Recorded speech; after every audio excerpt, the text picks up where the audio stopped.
Sveicināti, darbie draugi! Kur patiesībā slēpjas laimes atslēga, kuru šodien daudz meklē biznesā, politikā, valstī?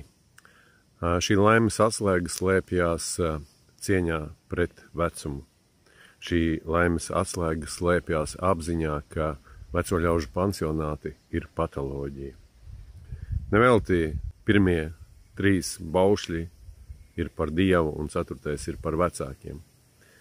Tieši mūsu attieksme pret vecākiem, pret mūsu vecākiem, bet visi sirmgalvi ir potenciāli mūsu vecāki, ir atslēga uz sabiedrības attīstību, atslēga uz to, lai sabiedrība saglabātu savu cilvēcību.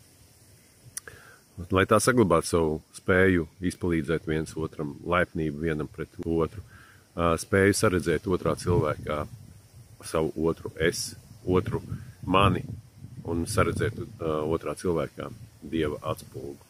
Tieši tādi mēs visi arī esam. Un tad, kad mēs to apzināsimies, tad, kad mūsu cieņa un izpalīdzība pret sirmgalviem būs mūsu ikdiena, bet veco ļaužu pansionāti būs pagātne, tad mūs sagaida arī pavisam citādāka tagadne un nākotne. Paldies, darbie draugi, ka jūs skatāties un dalāties.